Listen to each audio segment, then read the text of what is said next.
Hi అండి, అందరికీ నమస్కారం. బాబాగారి లీలలు అద్భుతం, బాబాగారి లీలలు అనంతం. బాబాగారి చర్యలు ఎప్పుడు ఎలా ఉంటాయో, ఏ రూపంలో వచ్చి మనల్ని కలుస్తాయో ఎవరికీ తెలియదు. ఈరోజు బాబాగారి లీలల గురించి తెలుసుకుందాం.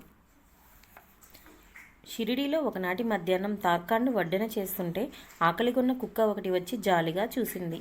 వెంటనే ఆమె ఆ రొట్టె తీసి ఆ కుక్కకు వేసింది. ఆ కుక్క ఆత్రంగా తిని వెళ్ళిపోయింది.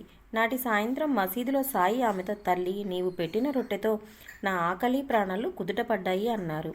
ఆమె ఆశ్చర్యంతో, నేను మీకెప్పుడన్నం పెట్టాను సాయి అన్నది. మధ్యాహ్నం నీవు వేసిన కుక్కను నేనే. అది అన్ని జీవుల రూపంలో ఎల్లప్పుడూ నేను వస్తూనే ఉంటాను. ఆకలిగొన్న ప్రాణానికి పెట్టాకే నీవు తింటూ ఉండు, నీకెంతో మేలవుతుంది. మసీదులో కూర్చుండి నేనెన్నడూ అబద్ధం చెప్పను అన్నారు బాబా.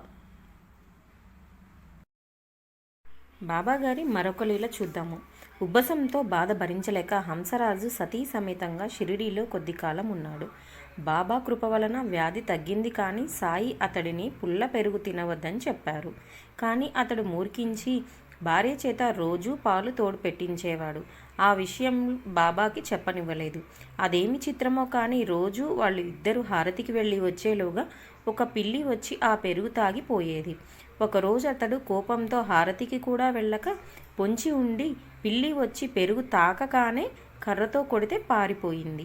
తర్వాత అతడు మసీదుకు వెళ్ళగానే బాబా ఇలా అన్నారు, ఇక్కడొక మూర్ఖుడు పుల్ల పెరుగు తిని చావాలని చూస్తున్నాడు. కానీ రోజు అతడు తినకుండా చూస్తున్నాను. వాడు నన్ను ఈరోజు కర్రతో కొట్టాడు అన్నారు.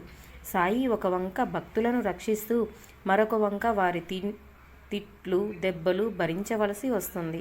చూశారండి బాబాగారి లీలలు ఎంత అద్భుతంగా ఉంటాయో, భక్తుల్ని ఎలా కాపాడుకుంటారో. ఓం సాయిరామ్.